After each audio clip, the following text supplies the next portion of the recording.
Pour cet exercice, on a deux fonctions f, une fonction f qui va de A dans B, une autre fonction g qui va de B dans C, et donc par composition, on a ici une fonction g rond f qui va de A dans C. La première question, c'est c'est de montrer que si g rond f est injective, alors f est injective. Donc on va prendre comme hypothèse que g rond f est injective, et notre but sera de montrer que f, à ce moment-là, est injective. On veut montrer que f est injective, donc on prend deux éléments x, x' dans l'ensemble de départ de f, qui prennent la même valeur, telle que f de x égale à f de x'. Et on désire montrer que x, à ce moment-là, est égal à x'. Donc, pour l'instant, on sait que f de x égale f de x'. Si on compose à gauche par g, ça ne change pas la valeur. On a bien g de f de x qui est égal à g de f de x', puisque f de x et f de x', c'est la même valeur.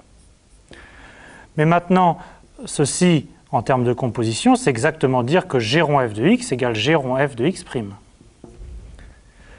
On utilise ici l'hypothèse que g rond f est injective. Donc comme g rond f est injective et g rond f de x égale g rond f de x', ça implique exactement que x égale x'.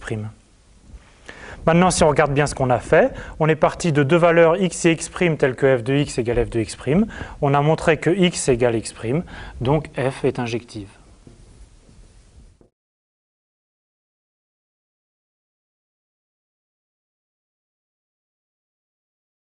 Deuxième question, on suppose maintenant que g rond f est surjective et il s'agit de montrer que g est surjective.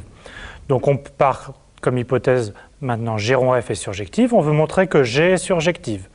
Pour montrer que g est surjective, on prend un élément de l'espace d'arrivée de g, c'est-à-dire un petit z appartenant à C, et on cherche un antécédent à g, donc on cherche un y appartenant à B, tel que g de y, ce soit z.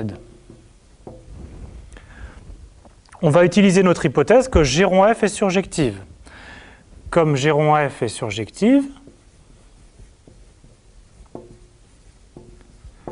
on sait qu'il existe un antécédent de z pour g rond f. Donc il existe un élément x dans l'espace de départ de g rond f, donc un élément x de A, tel que g rond f de x, ce soit exactement z. Mais maintenant, on l'a trouvé, notre élément y qu'on cherche. Il suffit de poser y égale à f de x. Et qu'est-ce que c'est g de y?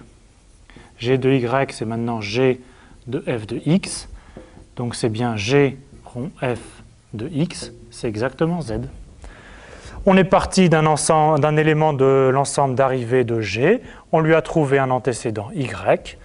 On peut faire ça quel que soit l'élément z, donc on vient de montrer exactement que G est surjective.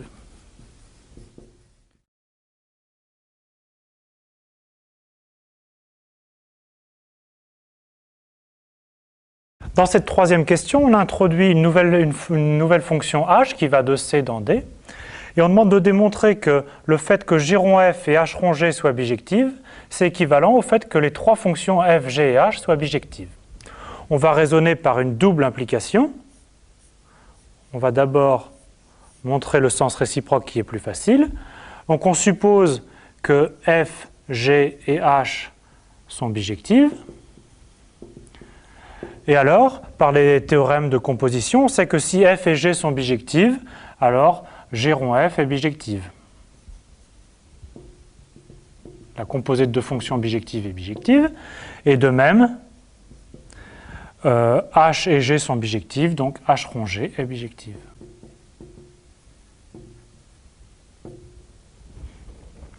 On a fait le sens réciproque. Pour le sens direct, on va utiliser les deux questions précédentes. Donc, partons de l'hypothèse que g rond f est bijective.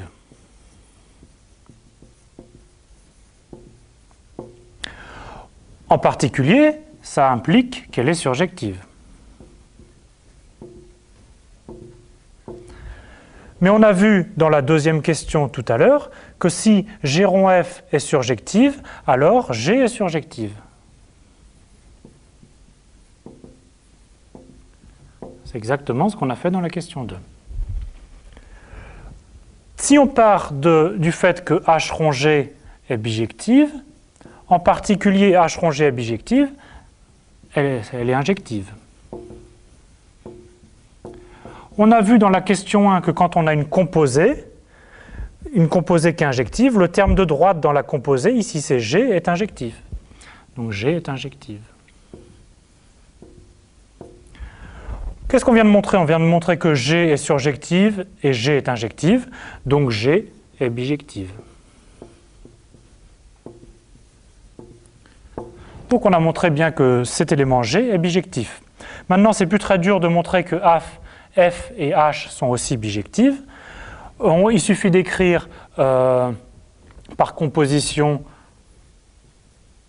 G-1 rond G rond F. On sait que ceci est bijectif, ceci c'est l'inverse d'une fonction bijective, c'est bijectif, mais ceci c'est exactement F. Donc F devient bijectif par composition de fonctions bijectives.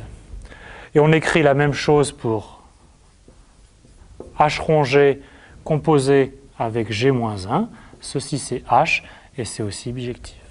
Donc on vient bien de montrer que G est bijective, F est bijective, H est bijective.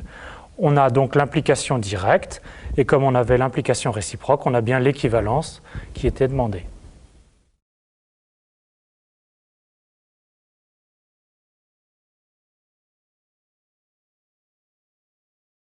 Alors ce sont exactement ce type de raisonnement et cette difficulté qui sont attendus en première année. Alors, je dis quelques mots sur la démarche. On a écrit les choses de la façon suivante. On a supposé l'hypothèse G rond F injective et il s'agissait de montrer que F était injective. Et nous, ce qu'on a fait pour démarrer, c'est on a pris deux éléments x et x' appartenant à A, tels que f de x égale f de x', et on a raisonné, et on est arrivé à x égale x'. On a donc montré que f est injective, et l'hypothèse, ici, est intervenue en cours de route. Ce qui serait une mauvaise démarche à ne pas faire, ce serait, ici, pour démarrer, partir de l'hypothèse. Si on part de g rond f de x égale à g rond f de x', l'hypothèse c'est ça, implique x égale x', qu'est-ce qu'on fait après? On est assez vite coincé. Donc quand vous avez un raisonnement un petit peu compliqué, il faut vraiment partir de ce qu'on veut montrer. Il ne faut pas partir des hypothèses. On part de ce qu'on veut montrer. L'hypothèse devra bien sûr apparaître en cours de route et on arrive à la conclusion. Ce n'est pas une bonne idée de partir directement de l'hypothèse.